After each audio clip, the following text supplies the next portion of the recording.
joining us for our topic, Human Trafficking Prevention Texas. My name is Jody Goodkin, and I will be your presenter. I've been a physical therapist for 28 years and involved in physical therapy education for over 20 years. I look forward to discussing this topic with you today.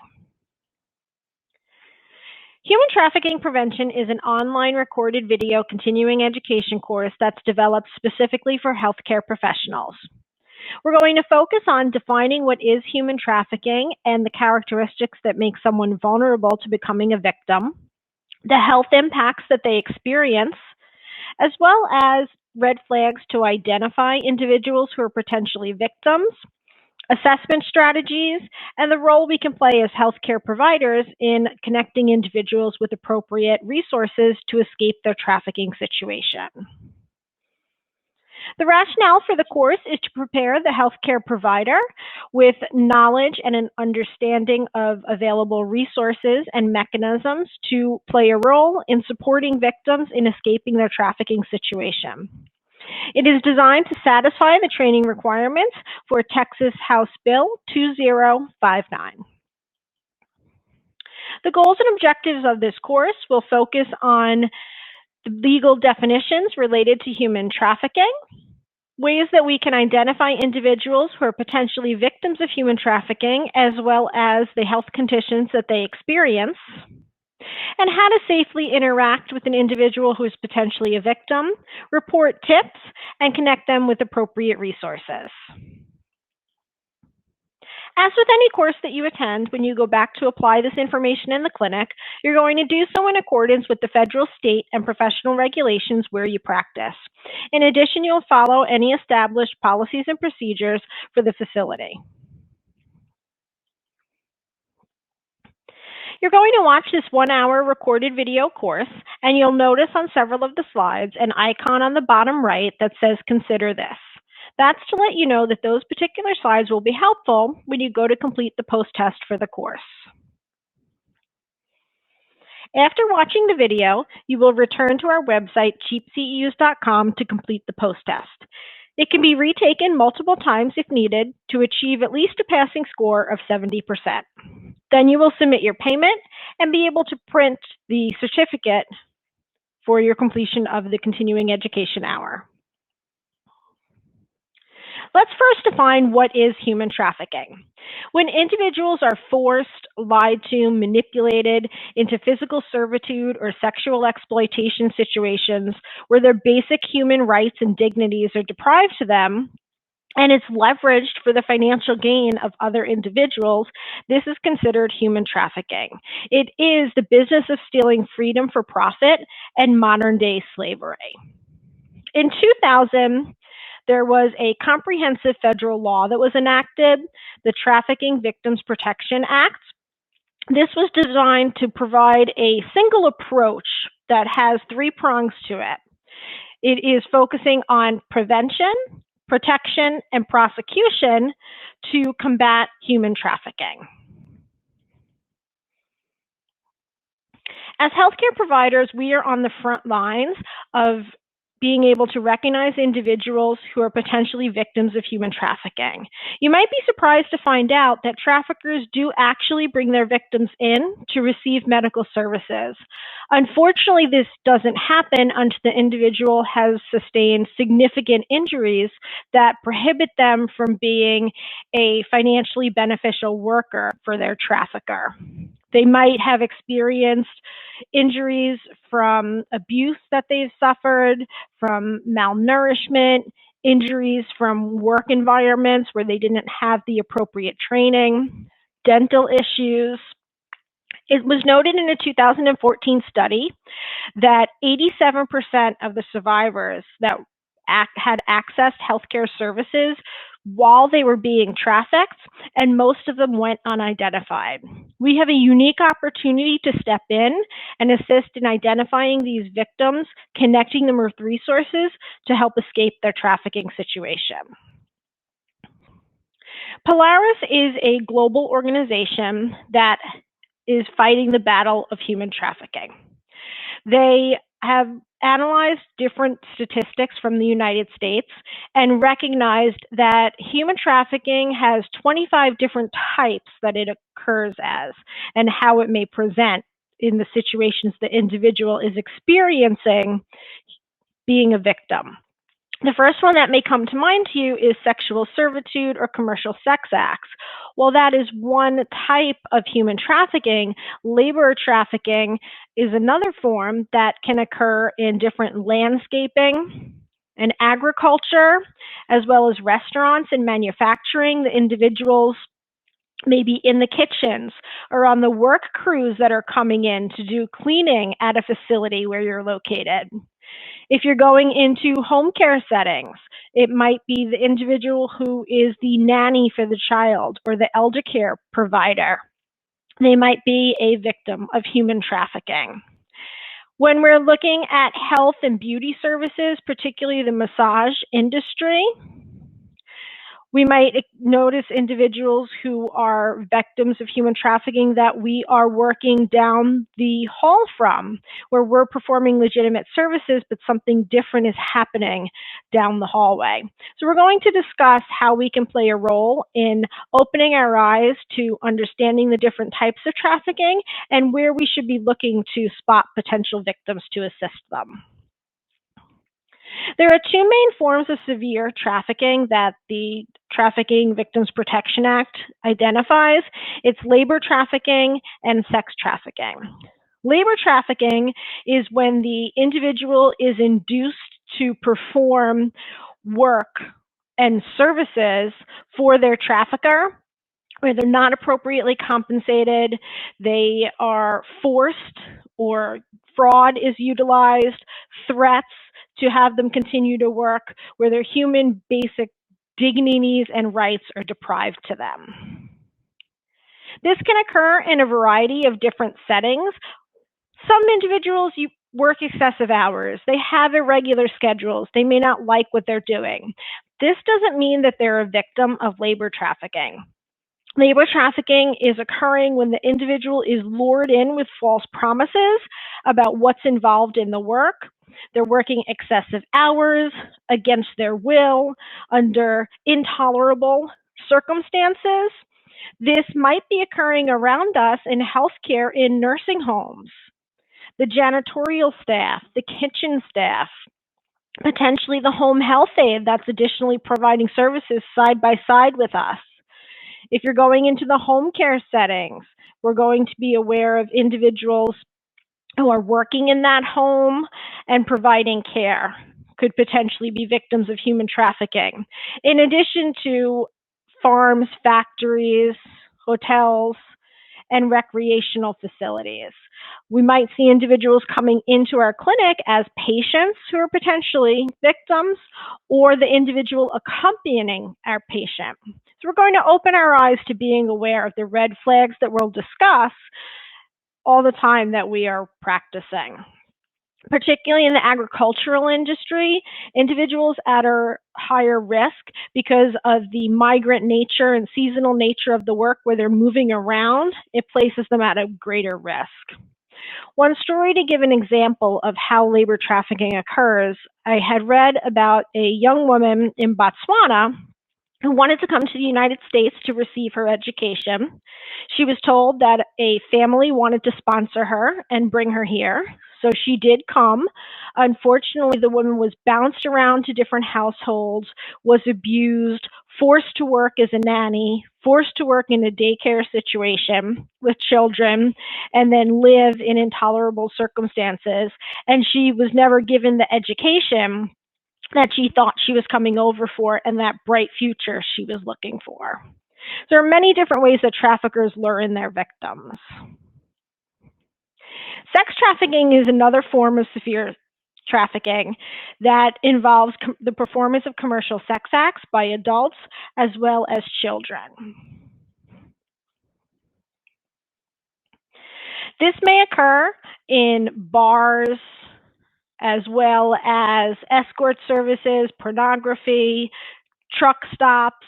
Those might be the first settings that come to place where this is occurring. Other areas that we need to consider is illicit massage, health, and beauty. Be aware when you're in your setting that you may be part of a legitimate business, but the next doors down, watch the clients coming and going. Watch the service providers coming in and out. Are they brought in all together? Have to leave together? That there are patrons coming in where it doesn't seem like they're actually receiving true therapeutic service. Additionally, in the home settings, individuals may be retained as personal sexual servitude victims in different home settings. Commercial sexual exploitation of children occurs with individuals below the age of 18 who are forced to perform commercial sex acts. What makes it a commercial sex act is when something of value is exchanged for the performance of the sex act. Could be food, could be shelter, could be gifts, could be many different circumstances. Someone who's under the age of 18, they cannot consent to the performance of these acts. They are minors. So anytime it involves a minor, regardless of whether they are telling you what a fabulous situation it is, the lifestyle they have, the gifts they receive, it is still sexual exploitation of the minor. They are unable to provide consent.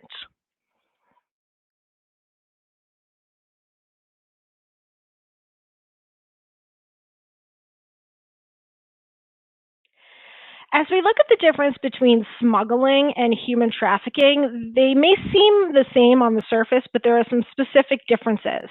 One aspect to recognize is that trafficking does not require crossing international state borders.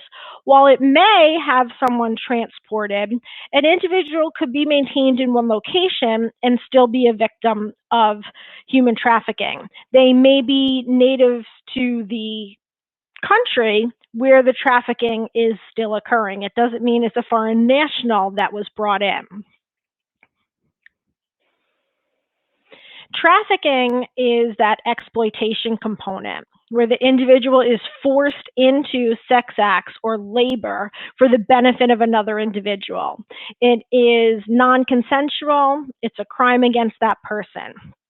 Smuggling, on the other hand, is recognized when an individual is specifically trying to avoid the normal immigration process. They're trying to skip a typical legal process.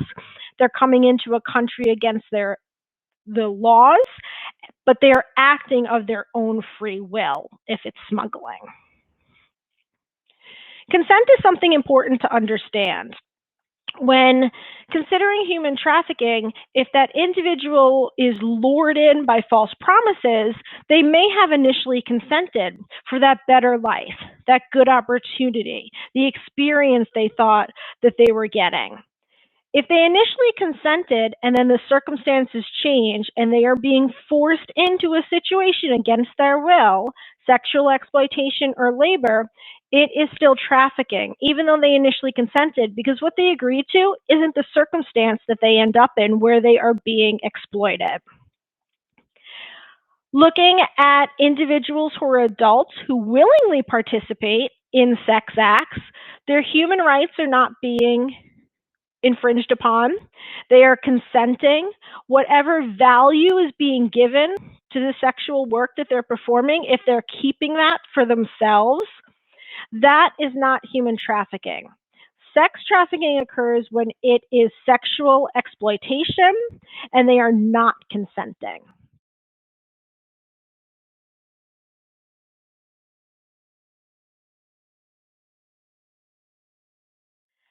Throughout the presentation, I have several slides similar to this one where there are quotes from survivors of human trafficking. It's recognized that in order to combat human trafficking, everyone needs to understand the perspective of the individuals who are victims, to appreciate what they have gone through, their mindset, and the road ahead for them in order to establish their own life. So I've included several of these quotes throughout the presentation to provide you with that perspective, and I encourage you to pause for a moment, read them, and reflect as we work our way through this presentation.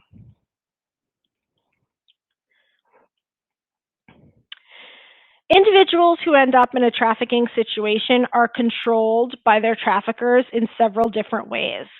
Force is the first one, where they are exerting some type of control through a physical means, abuse, creating drug dependency, just isolating the individual and causing physical harm. Fraud are those false promises that were used to lure the individual in, that they are trying to encourage them into the situation under false pretenses, whether it's financial, emotional, or psychological. Coercion is a little bit different. This specifically is involving threats of harm to another individual or to that individual. It is psychological manipulation.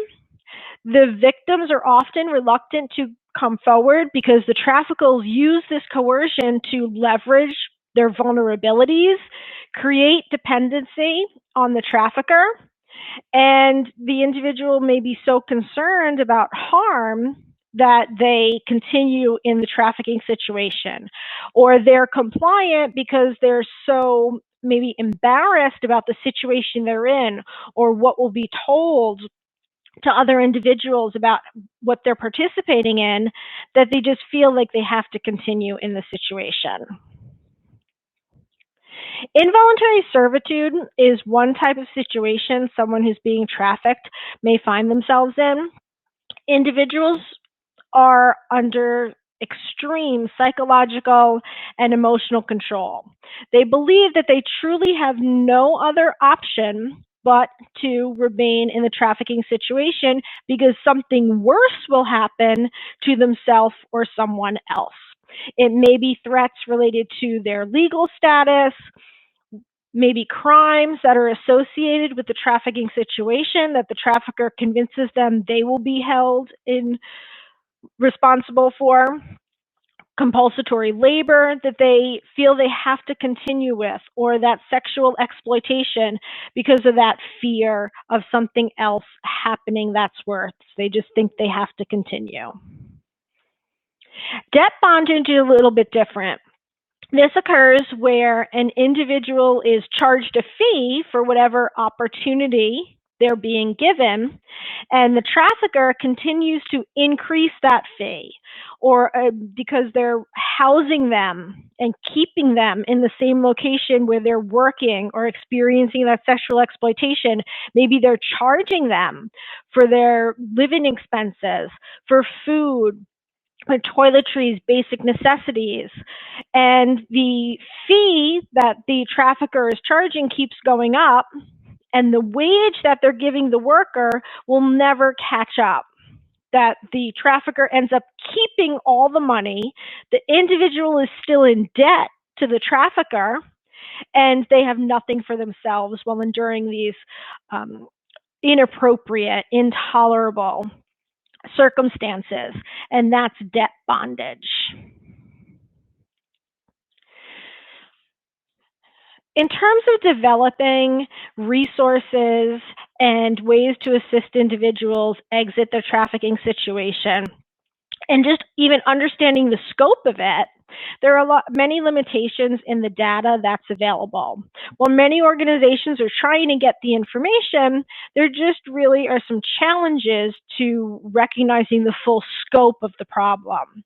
And one is that these crimes are very complex. They might be happening in tandem with other legal businesses, where you have the illegal criminal activity of trafficking occurring right alongside the legal business. So it almost goes unnoticed. This also poses challenges for criminal investigations. So law enforcement is being educated to just keep their eyes open in all situations that human trafficking may also be occurring, and they may recognize those cases as they're investigating other types of crimes. Victims may also be difficult to identify because they're not appropriately classified. That if the individual does not share the circumstances they're enduring and that it's a trafficking situation, they could inappropriately be recognized as the criminal by law enforcement. Maybe they're the one who possesses the drugs or possesses the illegal weapons. If they don't have appropriate documentation, because that is how the trafficker is controlling them by keeping their documents, well, now they may be considered undocumented migrants in the country. Also, they are not likely to come forward. So if they're not sharing that information, it's challenging to really see all of the settings and the number of individuals who are impacted and victims of human trafficking. There are many changes that are occurring to try and get a better understanding so we can identify these individuals to assist them. The ICD codes have been modified to leverage the ability of healthcare providers to assist in identifying victims and getting more information so that better plans can be put in place and resources. One way this is done is that some of the codes are set up to allow for identification of individuals at risk for labor and sex trafficking. For example, individuals who demonstrate signs of neglect or maltreatment, so that this can be tracked to better support addressing human trafficking.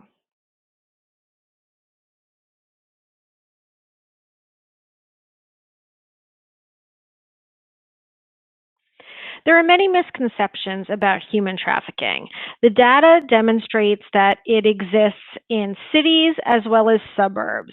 It's been noted across all 50 states, the District of Columbia, as well as the U.S. territories. Victims are adults as well as children. They're educated and uneducated individuals, and victims are also males. This is not just a crime against females. Up to 18% of individuals who are victims of trafficking are males.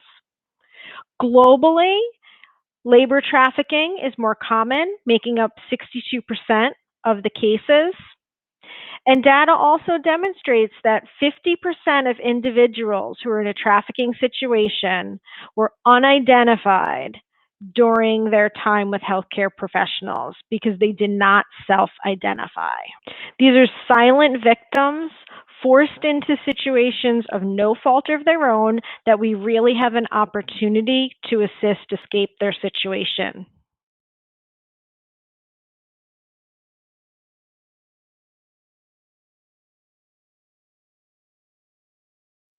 The victims of human trafficking can be any age or gender. They may be U.S. citizens or they may be natives of another country. One similar trend that's been found in the research is that there are certain characteristics of the individual or their life experiences that make them more vulnerable to become victims of trafficking. They may have a history of sexual abuse or domestic violence situations, mental health concerns and substance abuse, individuals who are runaways or youth who are homeless or in the foster care system, as well as individuals who have economic hardship and financial strains. What they find is a trend in all these individuals that they don't have a sufficient support system, that they tend to be more susceptible to the psychological, emotional, and financial lures that the trafficker utilizes. It seems more appealing to them, so it makes them more likely to become a victim of human trafficking. Also, individuals who do not have a legal immigration status or those who are migrating and relocating are at a greater risk. Some research has shown that after natural disasters where children have been separated from their parents, that child is at a higher risk.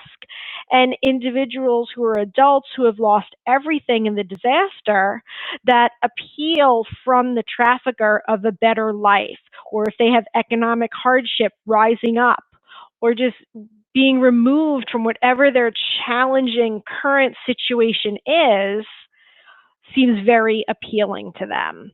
And the trafficker leverages that to pull them into the trafficking situation.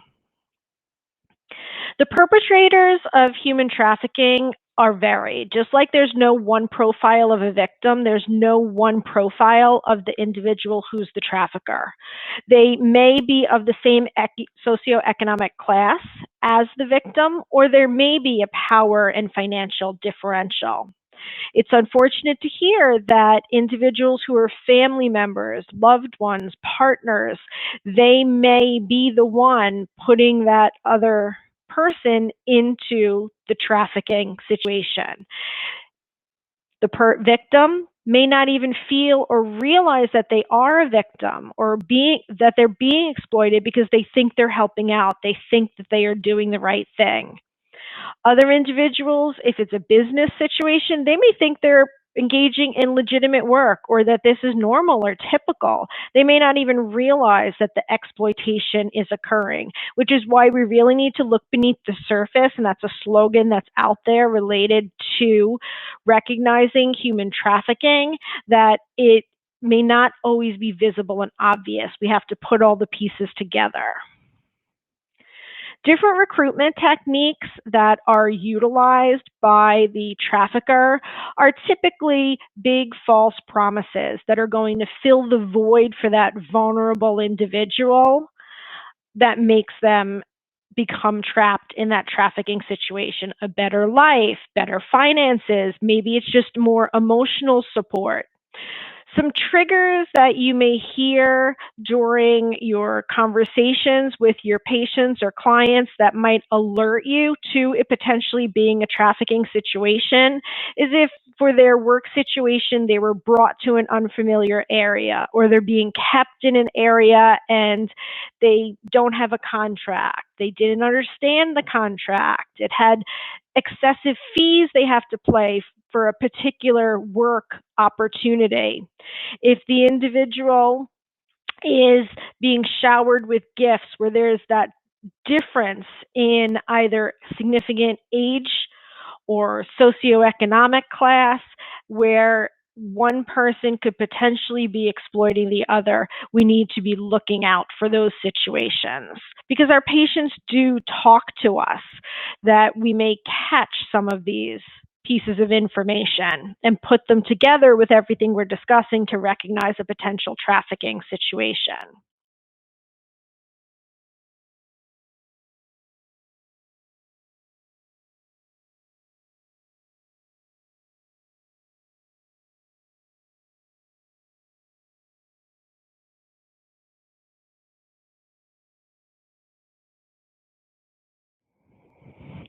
As we're working with our patients, we need to evaluate them for the healthcare services that we are providing, and we want to be mindful, particularly for individuals who are victims of human trafficking, that if we're treating them as a survivor, all of the different health impacts from their time of exploitation so that we can address comprehensive care.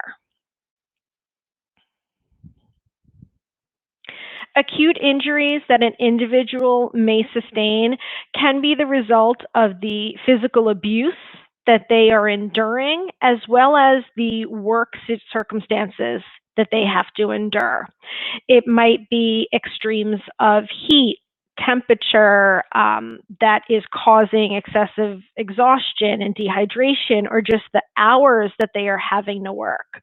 If the individual is not supplied with the appropriate personal protective equipment for the job that they're engaging in, and usually these individuals are not receiving training in the skills that they need to execute the job, you may see injuries that would normally not occur given their line of work if they were particularly skilled at it and educated and had the right equipment. Different bruises, scars, injuries that occur, or injuries from physical abuse that they are enduring. If the individual was taken for previous care that was not actually rendered by a healthcare professional, they may develop infections or have mutilations that we notice, and now they're being brought in for the correct level of service. Looking at more chronic conditions, this can be related to not having appropriate food, so malnutrition is exhibited in both adults and children. Particularly in children, it may evidence itself as impaired growth and development. From the work situations, there may be chronic pain and overuse patterns. The malnutrition can also lead to dental issues. Consider all the different body systems. If the individual is working without appropriate personal protective equipment, they may be inhaling fumes from chemicals or dust that lead to respiratory issues, loud noises, having even eye injuries or strained vision can occur. Looking at substance abuse or addictions, this may be forced by the trafficker to try and control the victim, or the individual may be utilizing different substances just to try and cope with the situation that they are in. Mental health issues have been identified as a significant concern long term for individuals who are victims of trafficking, from the daily mental and physical abuse and torture that they have potentially been experiencing. Their reactions are going to be very different for each individual.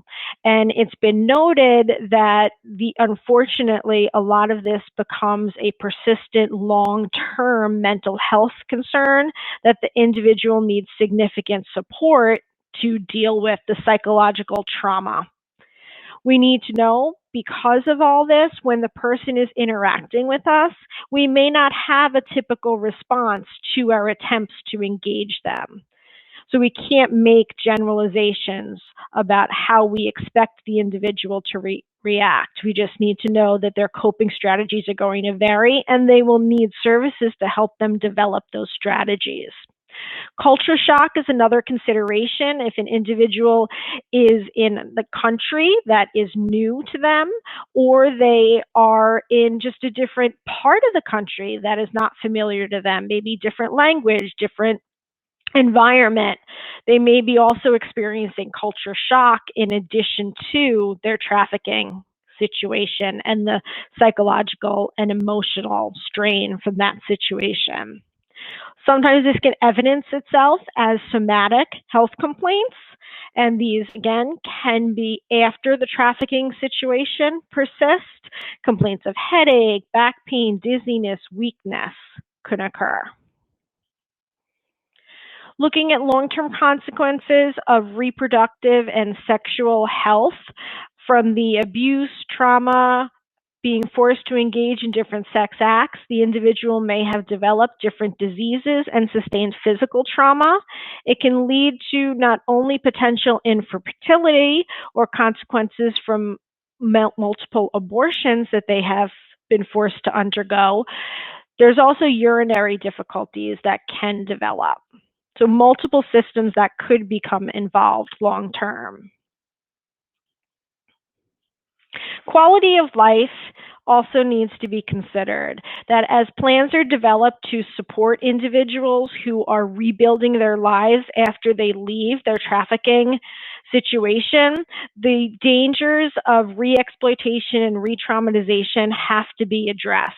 Community resources are playing an important role in this process for them to rebuild their life so that they are not, again, vulnerable to another trafficker. Because those mental health challenges seem to be dominant and persistent as a consequence of the trafficking situation, strategies need to be incorporated for the individual to regain power, find that personal strength, appreciate that there are positive things in life and they do have a life to look forward to. I read an interesting 2019 dissertation, Voices of Domestic Sex Trafficking Survivors, and it, in an in-depth way, outlined the different components of the successful path to independence. Relationship development is an important component to combat the social isolation the individual has previously experienced. Peer support is something they have been deprived of and may have been an initial vulnerability that they had. So now that needs to be incorporated to serve as an instrument for healing. It's been recognized that survivor leadership plays a significant role in reestablishing a healthy life for the individual, that helping others helps that individual progress along their path, ultimately getting to that point of post-traumatic growth and establishing their new life.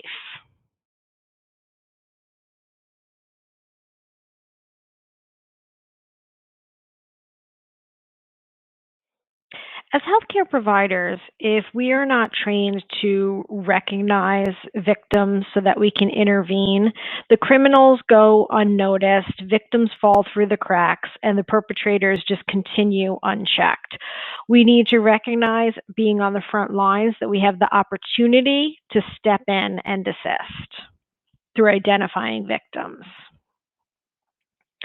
We need to think of the different clinical settings where we can encounter these potential victims, whether it's in emergency departments or urgent cares, Planned Parenthood, hospitals, home health settings, nursing homes, dental clinics, particularly in massage services and massage therapy schools. We might encounter individuals who are victims of either labor and or sex trafficking. We're considering, when we're looking at who might be a victim, the patient we're actually treating, the individual who might be accompanying the patient, coworkers, service providers, vendors. We really need to have our eyes open everywhere to spot potential victims of human trafficking. There are several barriers to disclosure for individuals who are victims. They may not self-identify. Oftentimes they do not self-identify for many different reasons, whether they blame themselves for being in the situation, they just don't trust that anyone would believe them, or they have concerns about legal consequences for what they've been involved in or their immigration status.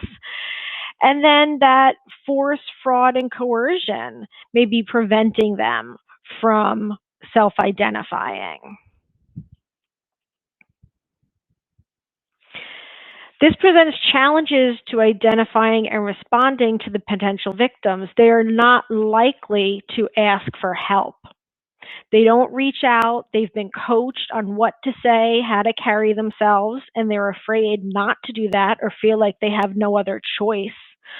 We need to resist making a quick judgment because of that and really pay attention and put all the pieces together.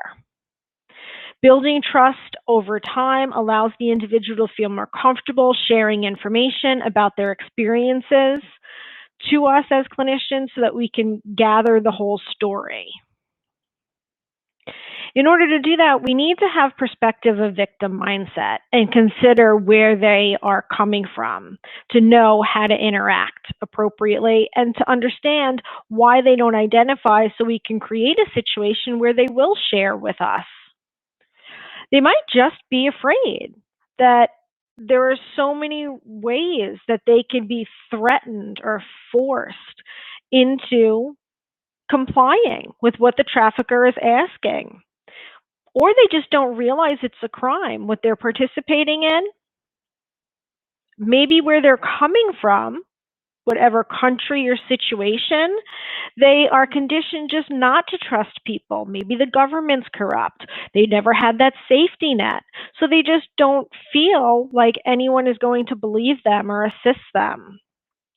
Some of the coping mechanisms may be that that trafficker is the first person that they think cared for them or is providing for them and for their needs, even though it's not in an acceptable, appropriate manner. So they start to develop positive feelings towards that individual and almost protect them. Or the individual is just so isolated physically because of language, they don't know where they are, that they're unable to be able to self identify and reach out for that assistance. Mindful of this, we're going to use a trauma informed approach to our interacting. When we interact in this way, it bears in mind what the individual has gone through, the physical, the emotional, the psychological stress and torture that they have sustained.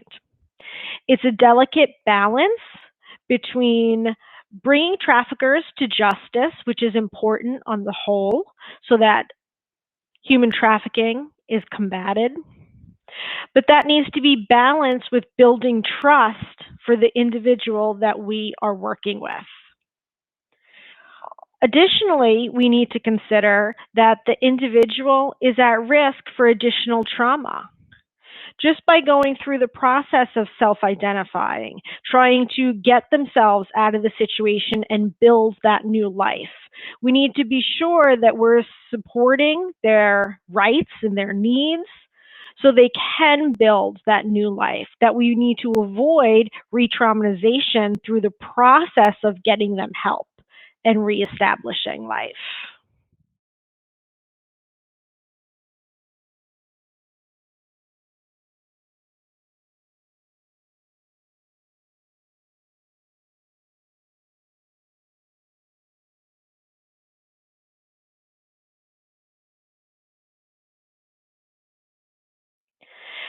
There are many indicators of human trafficking and red flags to be aware of. Something may come up in conversation or during our assessment of the individual. Not all of the indicators have to be present for it to be a case of human trafficking. And remember that as healthcare providers, we are not investigators. That is not our job. Our job is to be aware, and if there are enough indicators that in good faith we think the individual might be a victim of trafficking, that then we can report that and try to get assistance for that individual. If we're wrong, but we were in good faith thinking that we're trying to assist this person, you don't have to be as concerned about a negative consequence for yourself. There are mechanisms we'll talk about where you can just report a tip. What you want to listen for when you're interacting with the individual, or if you're going out into different settings, what you want to look for related to their living conditions is someone who can't come and go on their own, that they're physically brought, often as a group, to the workplace and taken back to their living place, or maybe it's even the same location. If they're in an environment that's high security, dogs, guards, fences, even something that may seem simple where the windows are covered in something opaque, that might be a way of isolating that individual or not letting others see what's going on inside. When you're talking about them, about their sleeping situation, for example, are they saying that they sleep on the floor, they don't have a bed? This image is from an actual case in California where it was an old apartment complex where there were sewing rooms put in, and then in the basement were the living quarters for the workers. They needed to pay for all of their personal hygiene items in order to live, to get their food, out of this very small salary that they were given, and they were never permitted to leave. So the employer provided so low of a salary, charged such high cost for all of these life expenses, that the individual was never able to pay off that debt. When we look specifically at the work situations, we know some individuals, they're working for minimum wage. They don't have jobs that they love. They're mundane tasks. That is very different than human trafficking, where the individual is either forced to perform sex acts or they are working under conditions that are not in accordance with fair labor practices. They have quotas they need to reach. They're not giving breaks. They're not giving personal protective equipment. Seasonal work particularly heightens the vulnerability for individuals because they're moved around, that it may be more difficult to catch these inappropriate work conditions. Individuals who say that they can't leave their job, they're not allowed to change it. They have very little money that they're being paid, or maybe the money doesn't even cross their hands, would be red flags. Mental health behavior, when we're working with the individual in the clinic, they may have very elevated emotions, react in more of a high anxiety, paranoid, anxious kind of state, or they might be at the other end of the spectrum where they are more submissive and withdrawn. There's no one way an individual may present. If they see law enforcement around the facility or that comes up, they may become more unsettled and anxious also. As we look at physical indicators of potential human trafficking, we need to assess the individual for whatever medical condition they're presenting to us for, and we're going to be mindful of looking at the whole person. This is, in particular, a difficult slide and information to discuss. I think it's important, though, if you have not encountered some of the physical manifestations of abuse that individuals may endure, that you do have an understanding of it so you can recognize it if an individual presents. When we're assessing individuals, we should look at their face, at their teeth, regardless of what region of the body we are treating them for. Signs of malnourishment can be indicative by poor oral hygiene. Teeth may be missing from physical abuse. If we look at the individual's scalp and hair, if they're missing patches of hair, that could be from how they were drugged or controlled through their hair. When we consider different wounds and injuries that someone can present with on different areas of their body, whether they're major traumas like broken bones that may be appearing on scans, or other traumas to the skin and the surface tissue, when we see injuries that are all at different phases of healing that are not likely to have resulted from one particular trauma, that would be, let's say, a motor vehicle accident, then we might have a concern that it's some type of abuse that the individual is enduring. When we look at the different physical injuries, where injury patterns present is something that could just be a red flag in and of itself. When a child falls down, they're usually going to hit their shins or hit the T-zone of their face. An individual who may be experiencing beatings in order to control them, it's usually going to be performed in an area that will not injure the person to a point where they're unable to perform work for their trafficker, or where the injury would be obvious to others. So it may be on the low back, for example. As we look at the different injury patterns, injuries that are more linear, as in the first image, these injuries can occur from someone being struck with a thin wire or some type of thin object. Anytime there's like a symmetry or a pattern, it's usually a concern. The next image, the individual, if you see two parallel bruises or marks with a space in between, and then unfortunately this individual also has the mark and the bruising on the ear, that could be from being struck with a belt. Someone who is restrained, usually it's circumferential types of wounds around the wrists, ankles, even the neck. If it's from a rope, it might be a combination of a bruise as well as an abrasion together. Someone who might physically be moved against their will could present with more of a road rash.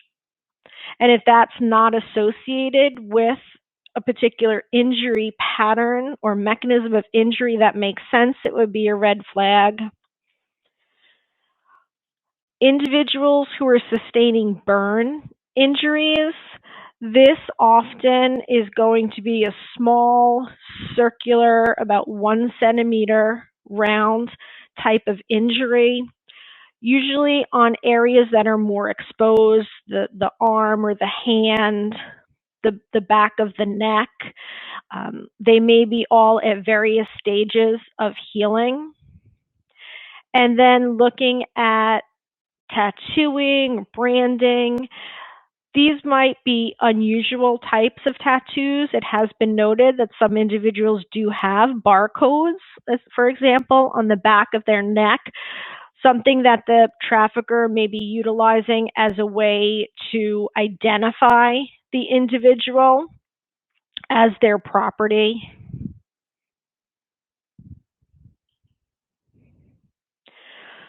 Red flags that would alert us to the lack of control that the individual who is the victim is suffering is that they may never be alone. They may be escorted at all times, might not be permitted to speak for themselves, or when they do, it's a very scripted conversation, and what they're describing and what you're seeing in their physical presentation doesn't make sense. The individual may not have any personal possessions. They don't have a cell phone. They don't even have their own personal documents or their money when it comes time to pay. Might be giving very short, brief answers when who's ever accompanying them is around. They might have someone who is with them who's really rushing their care, trying to get it done quickly and get them out. That's compromising their medical services. These would be areas that are concerned when you put them together with the rest of the picture.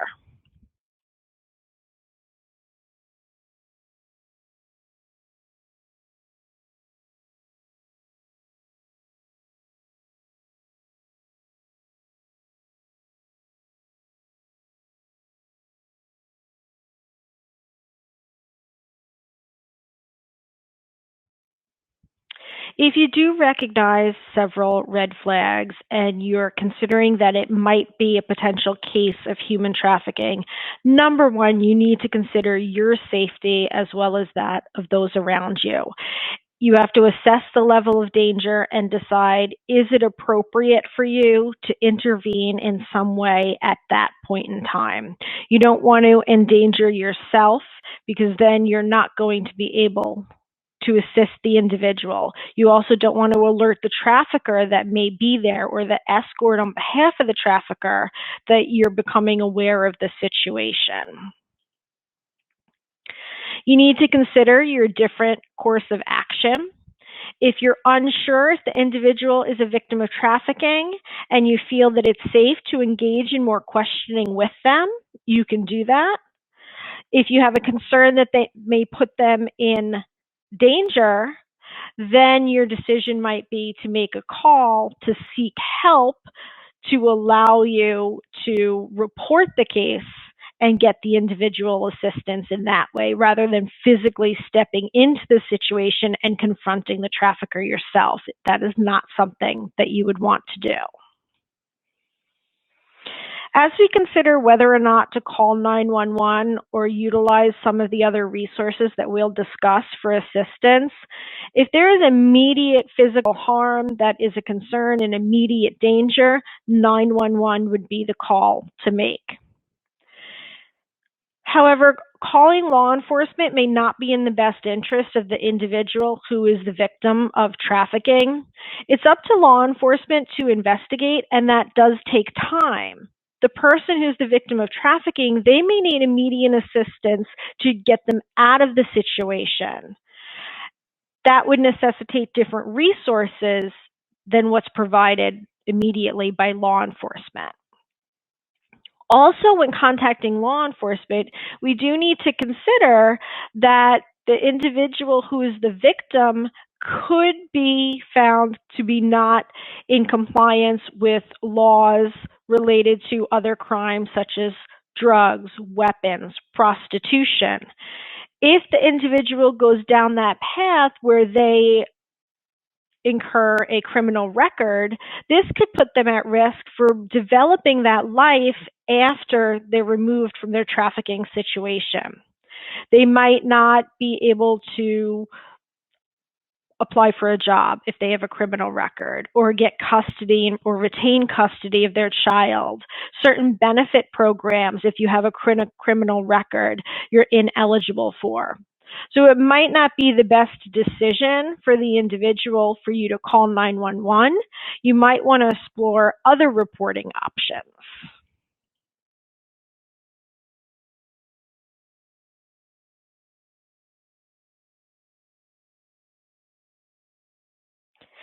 If you are able to engage the individual safely to gather more information and determine if this is a potential case of human trafficking, you want to establish a relationship. That's critical that you create an atmosphere where the potential victim feels safe to express to you additional information. The first step in that is to separate them from the individual accompanying them. You need to do this in a discreet manner, maybe by saying you need to take a urine sample or expose a particular area of the body that you can't have someone else present for so that you can get them alone. When you're interacting, remember that you do want to reassure them of their safety. That is key. It's something that's lacking in their current circumstance, but do not make any specific promises. Make sure that you address their physical needs. They're being deprived of the most basic life necessities and kindness. By just offering a drink, give them some power, let them pick where to sit in the room. Those little gestures can go a long way to showing the person that you truly care, and it might let them feel comfortable that they can open up to you. In healthcare, we tend to need to touch our patients. We need to be close to them. For individuals who are victims of trafficking, using that trauma-informed approach and communication, we need to recognize that bringing up questions and ideas related to their situation may evoke physical and emotional responses. By touching the individual, they may have only experienced negative touch, and that may come as a threat, not compassionate as we intend. You wouldn't want to do that to the individual. Keep an open posture. Be close, but not too close, because that could be threatening. Calm, empathetic, non-judgmental language to slowly build a rapport with the individual. You're not investigating. You're not pressing for a story in every detail. You want to just create a situation where they can start opening up. As you're choosing your words for the conversation, don't go right in first to try and identify those red flags. Start on the periphery of the conversation. You might even decide, based on your facility policy and comfort level, that at some point you bring in a social worker or another colleague, and make sure everyone's on the same page with creating this comfortable environment for the individual. You're going to pose some questions just within casual conversation about the living and working circumstances. Can they come and go as they please? Looking for more information on those red flags. Then you can move into follow-up questions if you seem like the path is leading you towards a potential trafficking situation, looking at their freedoms of movement, potential threats that they may have, concerns they may have about their safety. As you're engaging with the patient or the individual, you need to determine if they're not communicating with you and someone else is doing that for them. Is it because they have a language barrier, or are they being controlled? If you get the sense that they're being controlled, you don't want to use that individual accompanying them, who may be the trafficker, as your interpreter, because the information will not be accurate. You'll consider using a professional interpreter through a couple of different mechanisms. You want to use someone that you know is not biased. It might be an individual who's a coworker at your facility that you know is not potentially related or involved in some way to the trafficking situation. The facility may have a list of professional interpreters that they are utilizing. If that's the case, consider if it's on the phone or electronically, is that creating an appropriate environment where that potential victim of trafficking is going to feel comfortable? That's the goal. We want to make sure in using a professional interpreter that they recognize cultural considerations for the interaction, as well as it's truly creating an environment where we get accurate and honest information from the individual and we're making them feel comfortable to express themselves.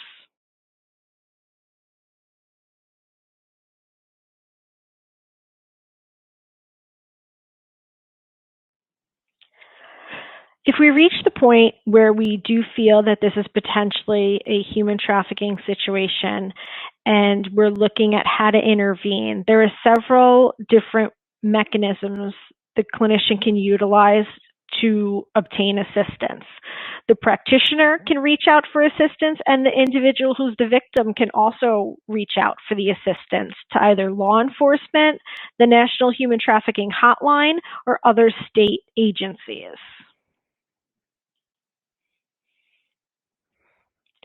When in doubt, you want to report human trafficking through one of the different mechanisms.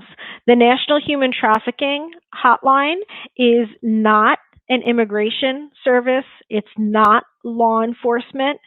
It is designed to connect individuals who are victims of human trafficking with resources so they can escape their situation. It's also available if you're not sure, you just have a sense that maybe it's a trafficking situation, you can contact them to report the tip or to get direction on what is the next most appropriate action. They can be accessed through texting, either text help or info to Be Free, which is 233-733. There's a phone number, a website, as well as email available. They're available 24 hours a day, 7 days a week. Services are available in 200 different languages. In addition to the National Human Trafficking Hotline, the state of Texas provides several other reporting methods. iWatch Texas is a community reporting system. On the website, you can report suspicious activities or behaviors that may be indicative of criminal activity, including human trafficking. The website is not designed to report emergencies. They indicate if it is an emergency, 911 should be called. The report that you provide through the online form is reviewed by an analyst to determine the appropriate referral that is necessary. It indicates it takes about 5 minutes to complete the report and it remains confidential. Even though you're not required to include your contact information, their website suggests that including it will allow them to follow up with any additional questions that they may have. And they also offer a telephone number through iWatch Texas. The Office of the Governor of Texas Child Sex Trafficking Team, on their website, they provide many different resources that are focused on protecting children from sexual exploitation, resources on how to recognize signs of the sexual exploitation, and then also links to different organizations and contact information to help the child victims recover, support their healing, and then also bring justice to those who exploit the children. On the website, they provide easy links to the National Human Trafficking Hotline.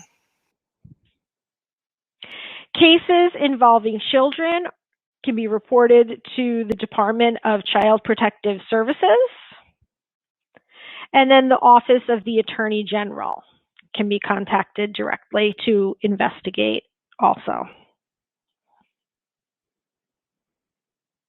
Mandatory reporter obligations are sometimes challenging for healthcare clinicians to reconcile because HIPAA is in the forefront of their mind.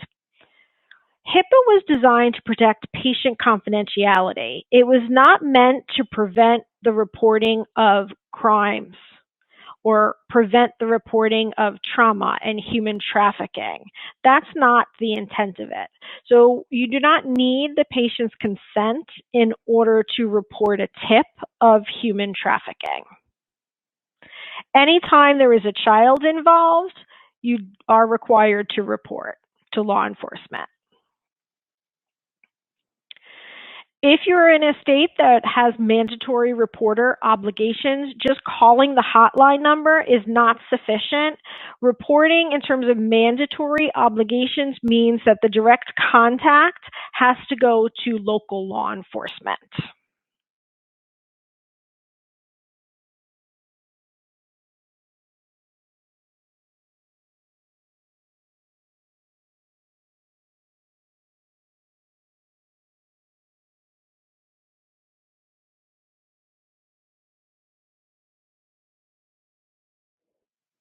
As healthcare providers, our role in intervention and response is to identify victims, report tips, to help the person to access different services to escape their human trafficking situation.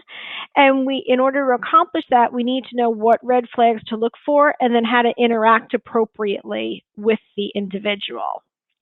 Also, when we are coding different interventions, if there are codes available to help gather additional data, we want to make sure we're doing that documentation appropriately. Documentation plays several different roles in the big picture of human trafficking. It allows better data to be collected to get information specifically in that area, what services might be needed for victims, who the potential victims are, so that the community can be educated to also be aware. It allows us to play a role in being part of the solution. It can inform public policy and also help with that resource development. Survivors need many different types of services to embark on their new free life. Multidisciplinary referrals are necessary, and it can allow the individual to address all the different aspects to put the pieces of their life back together. The first step is to escape their trafficking situation. In order to do that, they need someplace to go. They may need clothes to wear. They need food to eat, medical services. Those basic needs have to be addressed. They may just need transportation to physically leave their situation. Legal services and law enforcement investigation may be related to their immigration status, to any potential legal charges against them. Looking at the broader picture moving forward, the individual may need counseling and services so that they are able to restore their life and then provide for themselves education, training, addiction services. All aspects need to be addressed to help them prepare for their life and reintegrate into the community. So both long and short-term needs have to be considered. In order to address that, there are many different resources and services available. There are national agencies that use a survivor-informed and trauma-focused approach in order to determine long and short-term resources to provide survivors. The National Human Traffic Hotline the Office of Victims of Crime, Trafficking Victim Assistance Program provide resources on their website. Local resources are also beneficial. Different communities may have different needs based on the types of human trafficking that is occurring. Building that trusted network of local resources can help coordinate the services for the individual, provide that immediate assistance that they may need, and those services need to be available for foreign nationals as well as domestic individuals. There are several different databases that are available through the National Human Trafficking Hotline, as well as the Office for Victims of Crime, to search for local services in your area that you can have available to provide victims. There are several models that exist of organizational protocols that can be in place with best practices to serve victims and survivors of human trafficking by having procedures in place that include educating healthcare providers with everything that we're discussing today are important so that procedures can be implemented and resources can be readily available for when these situations arise and potential victims present themselves. One simple strategy that could be part of a protocol is just requiring that every patient is seen alone for some point in their visit, and then that clinician uses appropriate communication to present them with an opportunity to share information that may allow us to assist. Several different resources exist for protocols that have already been designed with input from multidisciplinary agencies of professionals collaborating to combat human trafficking using a public health perspective through the Blue campaign, SOAR, which is Stop, Observe, Ask, and Respond training, Rescue and Restore toolkits, and HEAL Trafficking, which is Health, Education, Advocacy, and Linkage.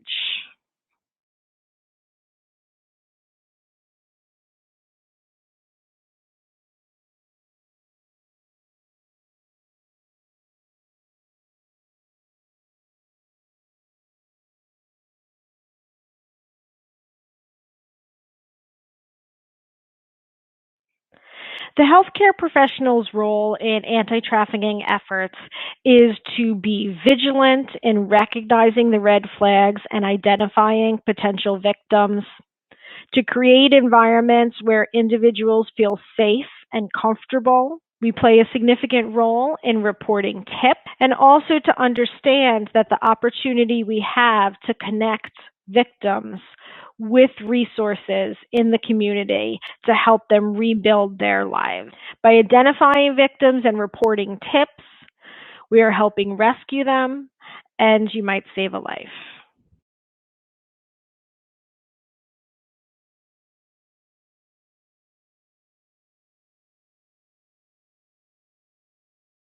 Thank you very much for attending this course. In order to obtain your continuing education hours, you want to return to the website cheapceus.com.